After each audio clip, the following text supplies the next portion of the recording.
I was constantly losing jewelry and cash that I kept in our home safe. After I secretly installed a hidden camera, I discovered it was my mother-in-law who had been stealing from me. But when I confronted her, my husband beat me until my leg broke. They locked me in the basement, saying, "This is your place now. Rot in here." I managed to grab a phone I'd hidden and called a number I hadn't dialed in 10 years. I wouldn't let those ungrateful monsters get away with it and live in peace. The marriage of Amelia and Frank Miller had, at first, flowed like a calm river. The two-story colonial they lived in, nestled in a quiet suburban cul-de-sac, was a testament to Frank's hard work. At least, that's what Frank proudly told everyone. Amelia would just smile, hiding the fact that the majority of the down payment had come from a personal trust fund she never mentioned. Amelia was a simple woman. Though she came from an immensely wealthy background, she chose an unpretentious life, wearing modest clothes and dedicating herself to being a good homemaker for Frank. She loved her husband sincerely, even leaving behind the opulence of her family to build an independent life with him. But that tranquility began to crack a month ago, the day Helen arrived with her oversized suitcases and announced she was moving in. Initially, Amelia welcomed her mother-in-law with open arms, believing that caring for an elder was a noble thing to do. But as the days turned into weeks, Amelia felt a drastic shift in her own home. The air grew heavy, suffocating. Helen had two distinctly different faces. In front of Frank, she was a frail, loving mother, often complaining about her recurring arthritis. But the moment Frank left for work and the front door clicked shut, the old woman's eyes would turn sharp and demanding. She ordered Amelia around like a hired maid, criticizing her cooking as too bland or too salty, and making snide remarks about how lucky Amelia was to have married her handsome, successful son. The real trouble began when small things started to disappear. First, it was just the grocery money Amelia left on the kitchen counter. Amelia was certain she'd placed a crisp $50 bill there, but when she returned from the bathroom, it was gone. When she asked Helen, the woman answered curtly that she hadn't seen anything and accused Amelia of becoming forgetful in her youth. Amelia let it go. She thought maybe she had been mistaken or had dropped it. She didn't want to start a fight and disrupt the household peace. But the incidents kept happening, with increasing frequency and for larger amounts. The breaking point came a week ago. A gold ring, an heirloom from her late grandmother, vanished from her jewelry box. It wasn't just any ring. Its monetary value was modest to the wealthy, but its sentimental value to Amelia was immeasurable. Amelia panicked. She tore her bedroom apart, searching every corner, under the bed, even in the pockets of clothes hanging in the closet. Nothing. The ring had vanished without a trace. With a pounding heart, she gathered the courage to speak to Frank that evening when he came home from work. He had just taken off his tie and sat down on the living room sofa when Amelia approached him, her face pale. She told him about the missing ring and the cash that had disappeared before. She spoke carefully, trying not to accuse anyone directly, but implying that these things only started happening after someone else came to live in the house. Frank's reaction was completely unexpected. He showed no empathy, no concern. His face turned red with anger. He slammed the TV remote down on the coffee table. Staring at Amelia with a piercing gaze, he began to berate her, calling her a careless and incompetent wife. His voice rose as he accused her of making up stories to corner his mother. According to Frank, it was impossible for Helen to take those things because his mother was a devout, God-fearing woman. He called Amelia a woman with a dirty heart for daring to suspect her own mother-in-law. Amelia could only look down, holding back the tears welling in her eyes. She never imagined her husband would react so harshly without even trying to hear her out. The commotion brought Helen out of her room. The old woman hobbled out, her face a mask of feigned confusion. Upon hearing Frank's complaints about Amelia's accusations, Helen immediately collapsed to the floor, wailing hysterically. She beat her own chest, screaming that she'd rather be dead than be accused of theft by her daughter-in-law. She lamented that she knew she was just an old burden, so it was only natural that Amelia would try to kick her out by slandering her. Helen's acting was so convincing that it made Frank even more furious with Amelia. The night ended with Frank yelling at Amelia to apologize and kiss his mother's feet. To de-escalate the situation, Amelia performed the humiliating act, though her heart screamed in protest. The next day, the atmosphere in the house was incredibly tense.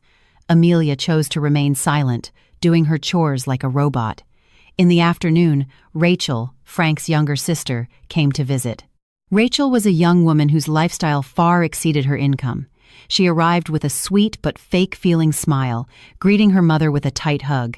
Amelia served coffee and cookies in the living room, trying to be a polite host. Rachel chattered on about her friends who had just returned from a vacation in Europe and how much she wanted a trendy new handbag. As Amelia was pouring coffee into Rachel's cup, her eyes caught a glint of something peeking out of Rachel's open purse on the table. Amelia's heart seemed to stop. She recognized that sparkle. It was a gold brooch shaped like a jasmine flower with a small diamond in the center. The brooch was part of Amelia's collection, which she kept in a small safe in their walk-in closet. Amelia was positive she had locked the safe, and she always kept the key with her, or hidden in a place only she knew. How could that brooch be in Rachel's purse? Amelia struggled to control herself. Her hand trembled slightly as she placed the coffee pot back on the tray. She didn't confront Rachel right then and there. She knew her position was weak. If she accused Rachel now, Rachel would deny it, and Helen would start her drama all over again. Frank would undoubtedly defend his sister and mother. Amelia needed hard evidence, undeniable proof that would shut them all up. Amelia slowly backed away toward the kitchen, leaving the mother and daughter laughing in the living room. In the kitchen, she leaned against the cool wall, her breath coming in ragged gasps. She now understood her enemy wasn't forgetfulness or carelessness, but greedy human beings living under the same roof. She realized the key to the safe she had so carefully hidden must have been found, or perhaps duplicated. The thought sent a chill down her spine. The house that was supposed to be her sanctuary now felt like a den of thieves. Amelia reached into her pocket and pulled out her smartphone. With trembling but determined fingers, she opened an online shopping app. She typed "hidden mini camera" into the search bar. She chose the smallest model, one disguised as a regular phone charger that wouldn't arouse suspicion when plugged into a wall outlet. She ordered 2 with express delivery. She didn't care about the price. She had to know the truth, and soon. She had to see with her own eyes who was behind all of this. Amelia stared at her phone screen, which showed her order being processed. Her resolve was set. She would no longer be the foolish, silent daughter-in-law. If they wanted to play with fire, Amelia would make sure they all got burned. That day, behind her gentle demeanor while serving Rachel and Helen lunch, her mind was already plotting. She would let them feel victorious a little longer before she ripped off their masks, one by one. The package Amelia was waiting for arrived late that afternoon, delivered by a courier when Frank was still at work and Helen was taking her afternoon nap. Amelia quickly snatched the small box and took it to the bathroom. She carefully opened it and disposed of the cardboard in the outside recycling bin to leave no trace. 2 spy cameras, disguised as charger adapters, were now in her hands. Her heart pounded a mix of fear of being caught and the adrenaline of uncovering the truth. She had to place them in strategic but inconspicuous locations. Amelia decided to install one camera in the living room, aimed directly at the hallway leading to the master bedroom, and the other inside her bedroom. She waited for the right moment. The opportunity came when Frank got home from work and was in the shower, while Helen was engrossed in a soap opera in the family room with the volume turned up high. Amelia slipped into the bedroom and plugged the first camera into an outlet next to the vanity, a perfect position to view the closet where the safe was. Its uncanny resemblance to a phone charger meant no one would suspect the tiny lens hidden within. She had already disabled the indicator light through the app, so the device appeared inert and harmless. After setting up the one in the bedroom, Amelia went to the living room. Pretending to dust near a side table, she quickly swapped the old phone charger with the second spy camera. Its position was strategic, monitoring anyone entering or leaving their private area of the house. After ensuring everything was connected to the app on her phone, Amelia breathed a sigh of relief. Now, these digital eyes would be silent witnesses to everything that happened in the house, 24/7. She hid the app inside a locked folder on her phone, making sure Frank wouldn't accidentally find it if he ever borrowed her device. That evening, the house felt normal. Frank ate dinner heartily without much conversation, while Helen chattered on about a neighbor she found arrogant. Amelia responded minimally. Her mind wasn't at the dinner table, it was on her phone screen and what she might discover. After dinner, Frank complained of being tired and went to bed early. Amelia followed him into the bedroom. She deliberately left her wallet, containing a significant amount of cash, on top of the vanity, as if she had forgotten to put it away. She also left the closet door slightly ajar, revealing the small safe inside. It was bait. The clock struck 1 a.m. Frank was fast asleep beside her, his soft snores rhythmic. Amelia lay on her side, facing away from him. Her eyes were closed, but she was fully awake. An hour passed. There was no sound other than the chirping of crickets outside and Frank's breathing. Amelia began to think nothing would happen tonight. Maybe the thief was taking a night off, or felt satisfied with their previous hauls.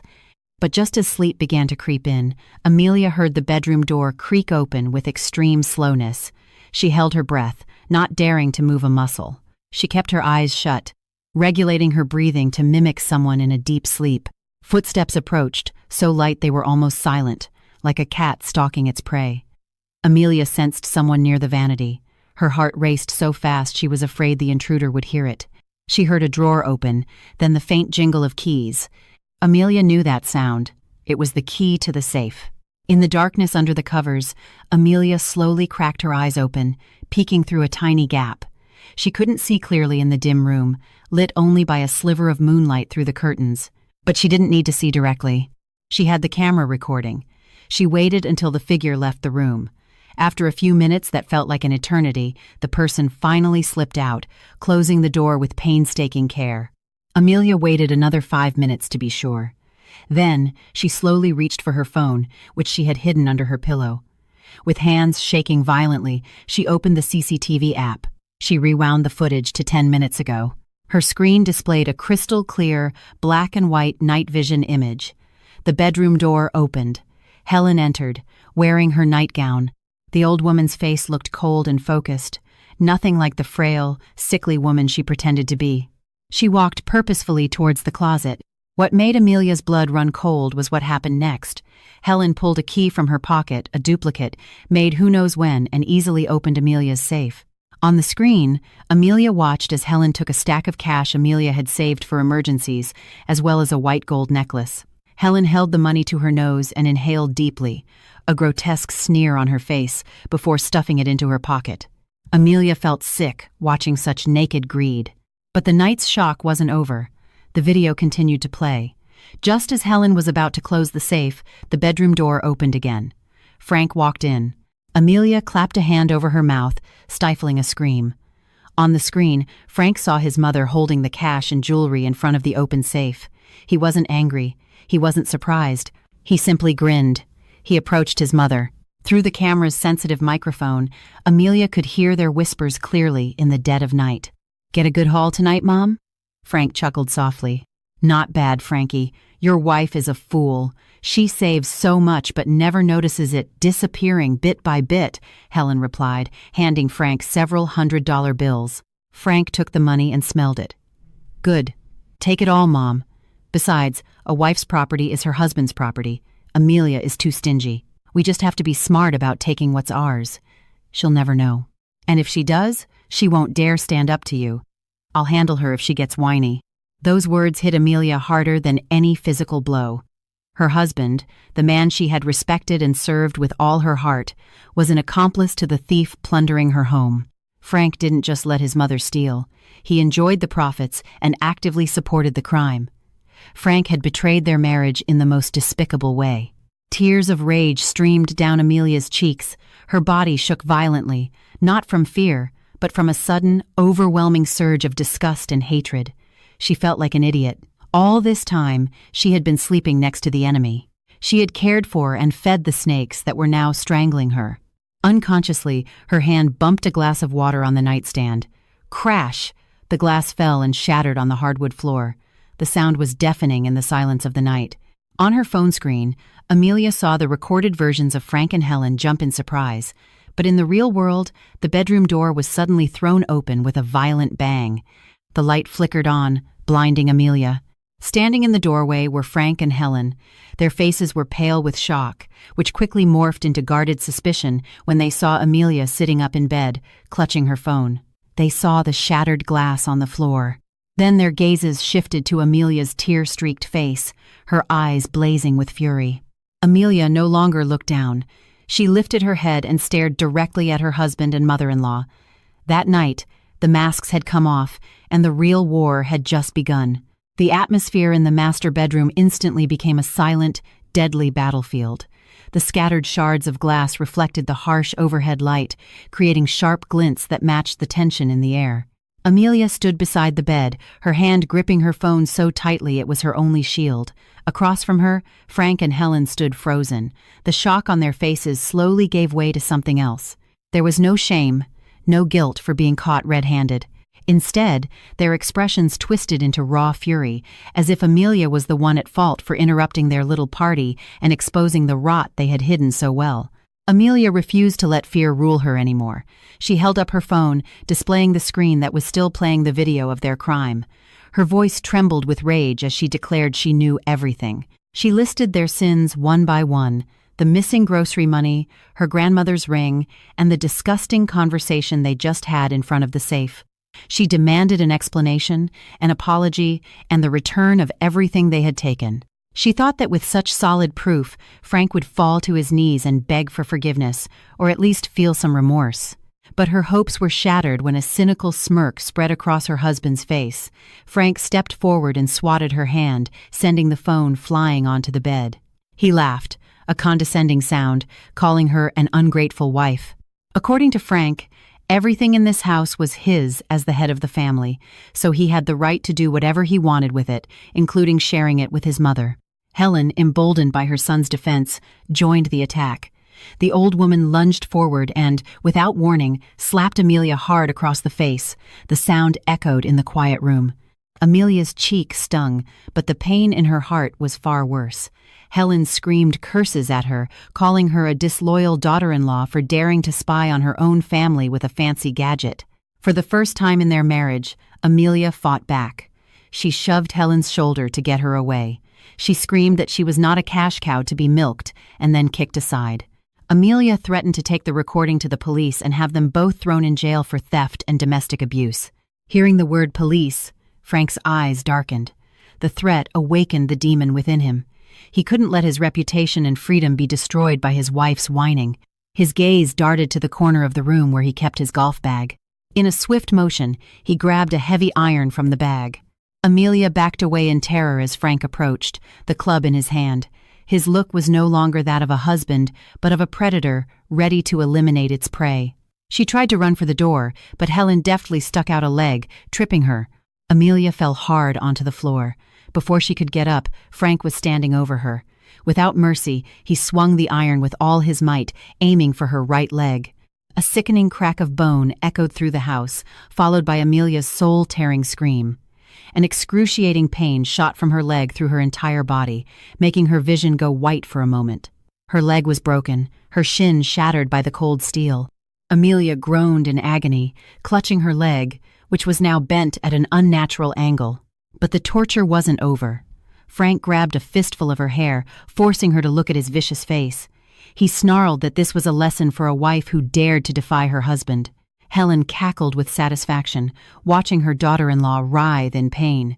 She even spat on Amelia's face, which was slick with tears and cold sweat.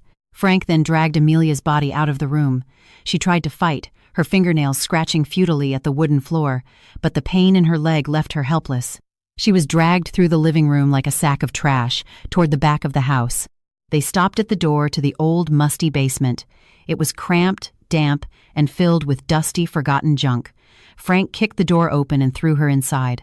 Amelia landed hard on the cold, dirty concrete floor. Dust billowed up, choking her. Frank stood in the doorway, his silhouette menacing under the pale moonlight. He looked down at her with disgust, as if disposing of unwanted filth. He declared in a chilling tone that the basement was a fitting place for her.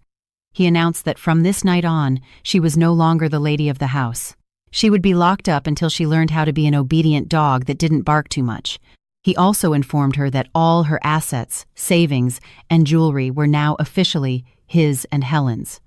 Before slamming the door, Frank snatched her smartphone, which she had managed to grab on her way out. He made sure she had no way to contact the outside world. The basement door was slammed shut, and she heard a key turn in the lock. Complete darkness enveloped her. In that terrifying blackness, amidst the unbearable pain in her broken leg, Amelia heard Frank's final shout from behind the door, telling her to rot in there forever. Time seemed to stand still in the dark, stuffy basement. Amelia didn't know how long she had been lying on the cold concrete floor, maybe 2 days, maybe more. The sharp pain in her broken right leg had turned into a hot, throbbing ache that radiated up to her thigh. Her leg was swollen to twice its normal size and was turning a deep, bruised purple. Without medicine, medical attention, or a single bite of food, her body was slowly giving out. Her lips were cracked and bleeding from severe dehydration. Her throat felt like it was being scraped with a knife every time she tried to swallow the little saliva she had left. Her only companions were the rats that occasionally squeaked and scurried in the corners and the musty smell of damp cardboard boxes. Amidst the physical torment, the mental anguish was even worse. Through a small ventilation grate high on the wall, Amelia could hear sounds of life from the main house. She heard Frank's boisterous laughter. She heard Helen's shrill voice berating a new cleaning lady they could afford one now. She heard loud music blasting, the delicious smells of barbecue and spices wafted into the basement, torturing her empty stomach. They were celebrating. They were celebrating their victory on top of her suffering, celebrating their control over assets that weren't theirs, while the rightful owner was dying in the back basement like a stray animal. Her consciousness began to fade in and out. In a semi-lucid state, memories flashed before her eyes. She remembered who she really was. She wasn't just Amelia, the meek wife. She was the daughter of the Bradshaw family, one of the most influential business dynasties in the country. 10 years ago, she had walked away from her family, shed her famous name, and cut off all contact to pursue what she thought was Frank's genuine love. She remembered her father's disappointment and the fury of Derek, her adoptive older brother and her father's right-hand man, when she chose to run away. Before she left, Derek had forced her to take a small, old-fashioned burner phone. It had a battery that lasted for weeks and a special satellite signal. "If the world ever turns its back on you," he had said, "call the number saved in here." Amelia's eyes snapped open. The memory of that phone jolted her out of her despair. She had never used it, but she had always kept it, like a good luck charm. Because it was so small and thin, she had sewn it into the lining of an old winter coat stored in the basement. Frank didn't know about it. He had only taken her smartphone. With the last of her strength, Amelia forced herself to sit up. Every small movement sent waves of excruciating pain from her broken leg, making her hiss. With shaking hands and cold sweat pouring down her face, she crawled towards a stack of boxes where she remembered seeing the coat. Her fumbling, stiff fingers found the hard, rectangular object. It was there. It was still there. She pulled out the small black phone. With a soaring hope mixed with gut-wrenching fear, she pressed the power button. The small monochrome screen flickered to life. The battery indicator showed only a single, final bar, blinking a weak red. This was her one and only chance. If this call failed, she would die here. Amelia pressed the speed dial for the only number saved in the phone. The name on the screen was a single word, Derek. She pressed the phone to her ear. The ringing tone began. Each ring felt like an eternity. Her heart hammered against her ribs, terrified that no one would answer or that the number was no longer active after a decade. Tears streamed down her cheeks again, this time not of pain, but of profound regret. She regretted ignoring her family for a monster like Frank. Suddenly, the ringing stopped. There was a soft click. The call connected. A moment of silence from the other end. Then, a deep, cold, yet achingly familiar baritone voice. The voice that had always protected her. "Hello?" The voice was flat, but laced with a sharp vigilance. Amelia's throat tightened. She tried to speak, but only a hoarse gasp came out. She gathered all her remaining energy, forcing her vocal cords to work. "Derek," she whispered, her voice broken and weak, but filled with indescribable pain. There was a tense silence on the other end. Amelia could feel the sudden surge of urgency. Derek's voice changed, no longer flat, but filled with a terrifying immediacy. "Amelia? Is that you? Where are you? Why are you calling now?" he asked in a rapid-fire burst. Amelia didn't have time to explain everything. Her consciousness was slipping, and the phone's battery was blinking faster. She had to get the message across. "Help me, Derek," she stammered, tears dripping onto the filthy floor. "Frank and his mother, they locked me in the basement. My leg is broken.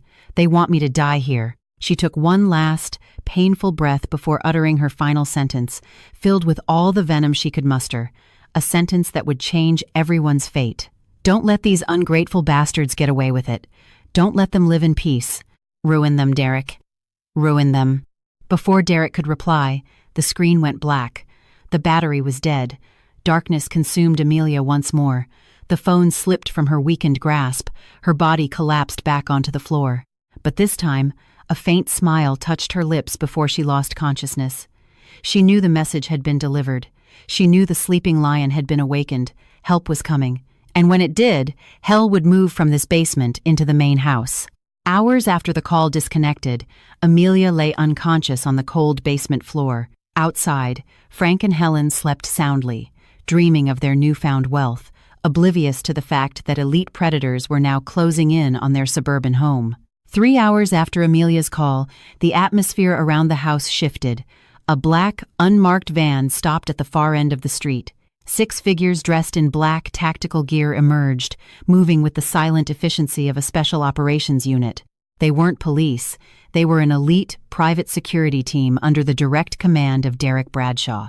They vaulted the fence without a sound. One of them disabled the home security system, including the very cameras Amelia had installed, leaving no digital trace of their presence. 2 team members slipped into the house through a kitchen window, their task to neutralize the occupants without waking them. A low-dose sleeping gas was pumped through the vents into Frank and Helen's bedrooms, plunging them into an even deeper, unbreakable slumber.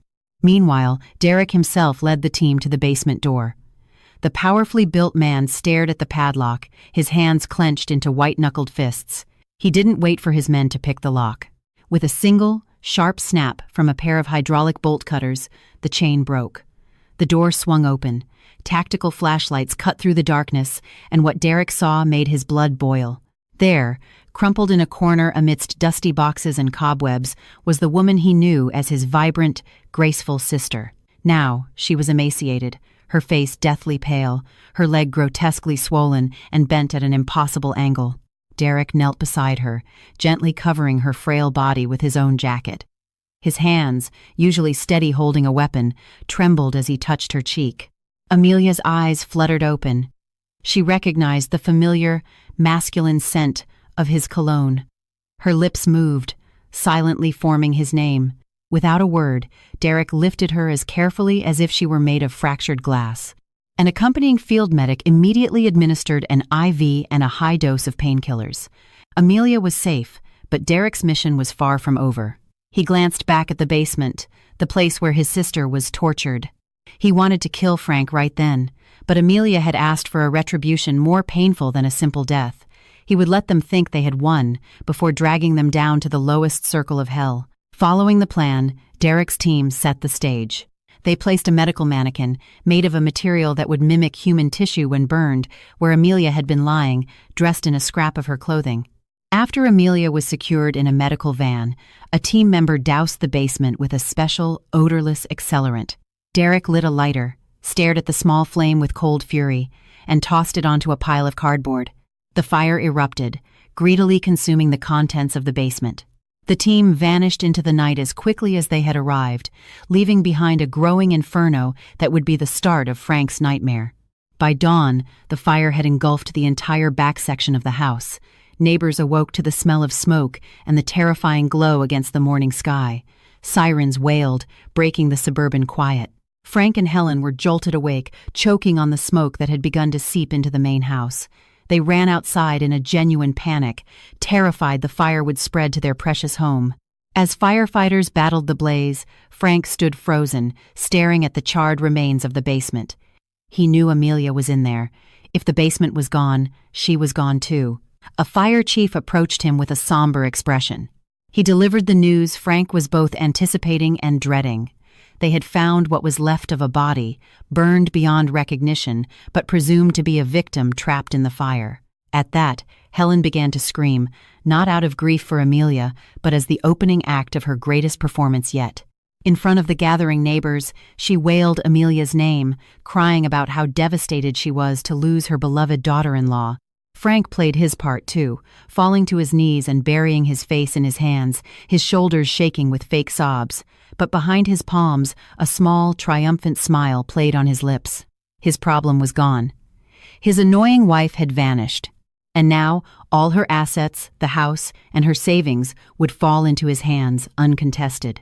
That morning, amidst fake tears and black smoke, marked the death of Amelia and the birth of the true monster inside Frank. 6 months had passed since the fire that supposedly killed Amelia. For Frank and Helen, it was a golden age.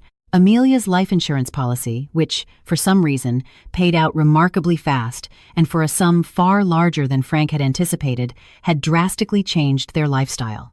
The once minimalist house was now a gaudy monstrosity with fake gold pillars and marble statues in the front yard. Frank bought a flashy new red sports car, which he always parked ostentatiously in the driveway. He now wore designer suits and a gleaming luxury watch, walking with his chin held high as if he owned the world. Helen was no different. The old woman looked like a walking jewelry store, her arms laden with gold bangles and a thick chain around her neck. She spent her days shopping at high-end malls and showing off her wealth to anyone who would look. Frank's sisters, Rachel and Sarah, also moved in, leeching off the new fortune, throwing lavish parties and living a life of debauchery. They had completely forgotten that their luxury was built on the blood and pain of the woman they had tormented. They felt invincible, untouchable. But in the shadows, Amelia was undergoing her own metamorphosis. For 6 months, she was hidden away in a state-of-the-art medical rehabilitation facility owned by the Bradshaw family overseas. The world's best orthopedic surgeons operated on her shattered leg. The recovery was grueling, filled with daily, painful physical therapy as she learned to walk again. Whenever she felt like giving up, the image of Frank's face as he swung the club and Helen's laughter would fuel her determination. She healed not only her body but also transformed her appearance. Her once plain face was now sculpted by top-tier skincare and bold makeup. Her fashion sense evolved into something elegant, powerful, and intimidating. She was no longer Amelia, the meek victim. She was reborn as Mia Bradshaw, a cold, calculating real estate investor with seemingly limitless wealth. The wheel of fortune began to turn for Frank when the mid-sized construction firm where he worked fell on hard times. Rumor had it the company was on the verge of bankruptcy and was about to be acquired by a massive investment group called Phoenix Capital. Frank panicked, afraid of losing the manager position he had just secured by bribing his boss with Amelia's insurance money. But then came news that the new owners would retain existing employees and even offer huge bonuses to high-performing managers. Frank's soaring ego convinced him he would be the new owner's golden boy. He prepared his best presentation, wore his most expensive suit, and doused himself in cologne on the day of the first meeting with the new investor. The day arrived. The office was tense. Frank stood at the front of the line of executives, a confident smile plastered on his face. The doors to the main conference room opened. In walked several imposing bodyguards, followed by an assistant, and finally, the main figure. A tall, statuesque woman entered. She wore a pristine white power suit that fit her perfectly, paired with a stylish silk headscarf. Large, dark sunglasses concealed her eyes, but the aura of power she radiated was so intense it seemed to chill the air. The click-clack of her high heels echoed on the marble floor, a countdown to the end of Frank's reign.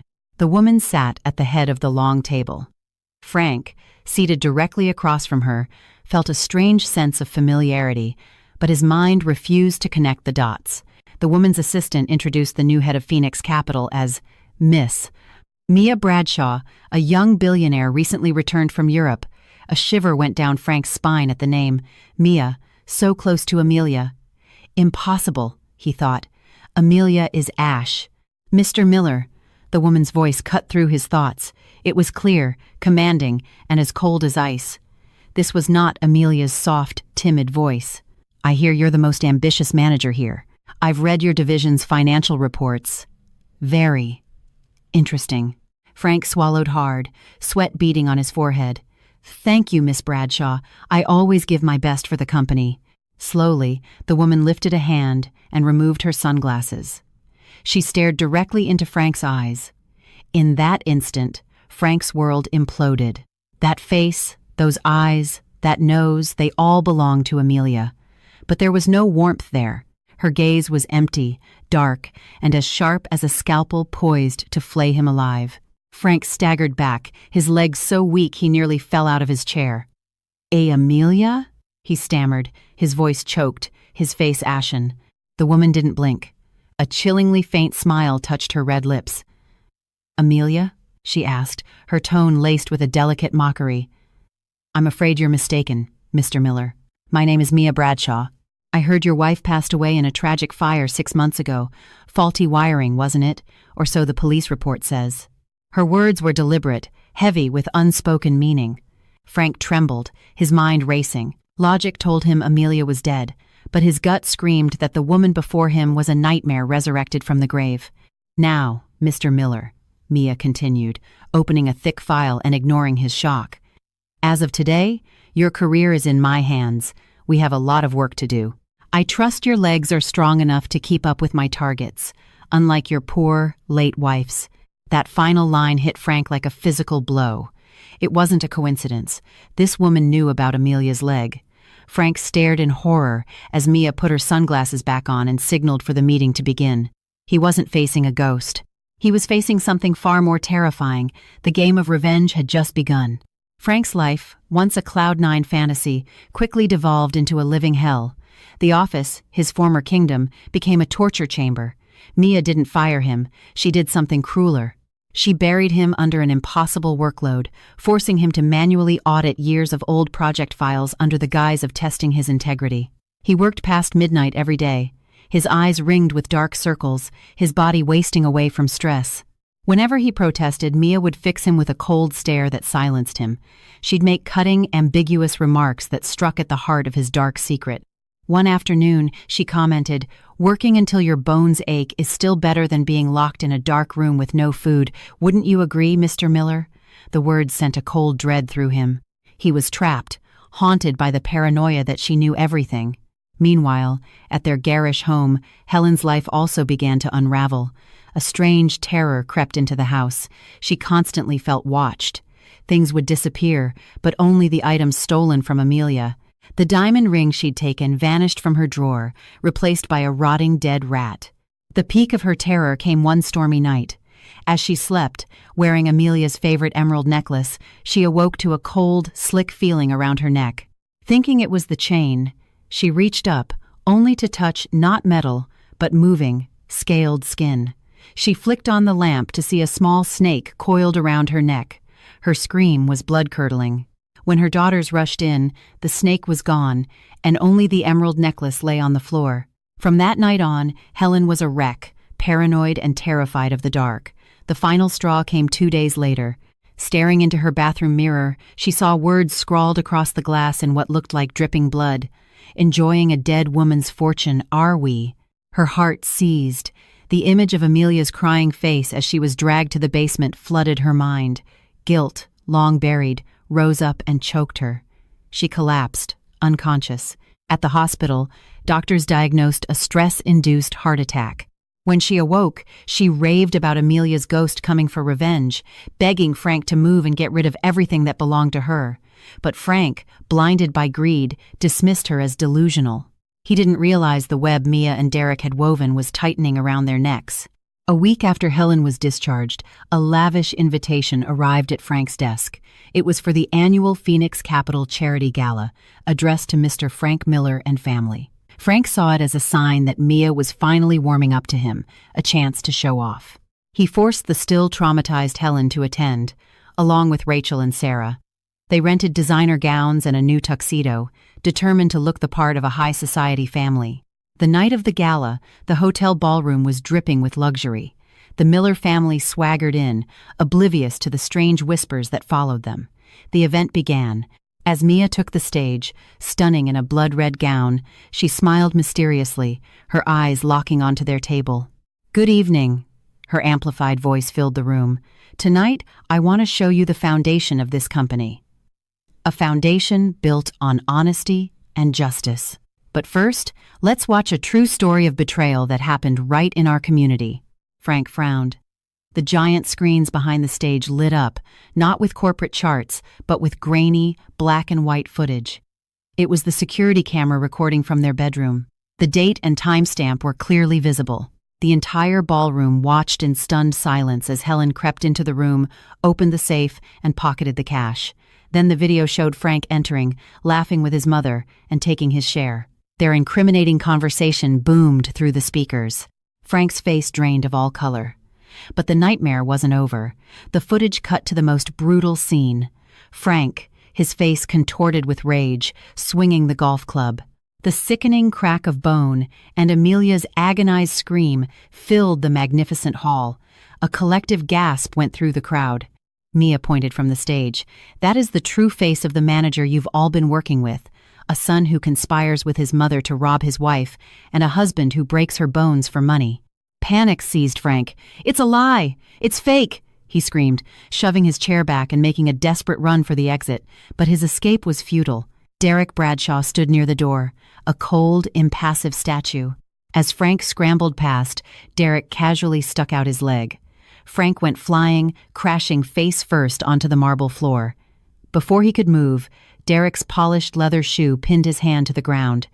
At the same time, several men in police uniforms, who had been posing as guests, moved in, surrounding Helen, Rachel, and Sarah, who were now weeping hysterically. The party of their dreams had just become their public execution. The grand ballroom was now a silent courtroom. All eyes were on Frank, pinned to the floor like an insect. From the stage, Mia descended, her heels clicking like a metronome of doom. She walked through the parted crowd and stopped before him. Frank looked up, his last shred of denial vaporizing. In her cold eyes, he saw Amelia, the wife he thought he'd destroyed. "Amelia," he rasped, trying to play the victim one last time. "I'm so sorry. It was my mother. I missed you." He reached for the hem of her gown. Mia kicked his hand away with the tip of her shoe. She raised the microphone to her lips, her voice ringing out. "The woman named Amelia died in that basement. I am Mia Bradshaw, and I am here to claim what is mine." The name Bradshaw sent a shockwave through the room. The elites present knew that name, the dynasty behind it. They stared at Frank with a new level of contempt, realizing the magnitude of his foolishness. Mia then turned her attention to Helen and the sisters, reminding them of every stolen item, every meal they enjoyed while she starved. Cornered and humiliated, Frank lost what was left of his sanity. He let out a primal scream of rage and lunged, trying to attack Mia. But Derek was ready. In one fluid, brutal motion, he swung his leg and kicked Frank's right shin, the exact spot where Frank had struck Amelia. A loud, visceral crack echoed through the hall. Frank shrieked, a sound of pure, unadulterated agony, and collapsed, clutching his shattered, unnaturally bent leg. Karma, delivered in its most poetic form. Mia looked down at him, her expression unreadable. "That pain," she whispered, "just for him to hear, is nothing compared to the pain of being betrayed by the one you trusted most." The uniformed police swarmed in. They handcuffed Frank as he writhed on the floor. They cuffed a hysterical Helen and the sobbing sisters. As they were dragged out past a throng of flashing cameras from the press, who had been tipped off, the family's ruin was complete. Back in the ballroom, Mia stood tall, surrounded by a new circle of allies who now looked at her with awe and respect. The victim had become the victor. As the doors closed behind her tormentors, Mia took a deep, clean breath, finally free. Months turned into seasons. For Frank, time stood still in a damp, foul-smelling prison cell. He was sentenced to 15 years, but the real hell was his body. The leg Derek had broken became severely infected in the unsanitary prison conditions. He was a constant target, the lowest of the low in the prison hierarchy. The infection turned to gangrene, and to save his life, doctors had to amputate his leg below the knee. Every time he looked at the stump where his foot used to be, he was haunted by the memory of what he had done to Amelia. Helen's fate was no less grim. Weeks into her sentence, she suffered a massive stroke that left her paralyzed on one side and unable to speak. Trapped in her own body, she was completely dependent on the mercy of overworked prison staff. She spent her days lying in filth, weeping silently, consumed by a guilt that offered no escape. Her only connection to the outside world was a small TV in the prison common room. One day, a news report came on about a successful businesswoman. It was Amelia. She was radiant, poised, and happy, speaking at the dedication of a new affordable housing project she had funded. Helen stared at the screen, tears streaming down her face, her one good hand reaching out futilely. She understood then. Amelia had soared to heights she could never touch, while she had drowned in the filth of her own making. Outside the grim prison walls, life moved on. Amelia, now fully embracing her identity as Mia, stood on the balcony of her luxurious penthouse apartment, watching the sunset paint the city skyline. Derek stood beside her.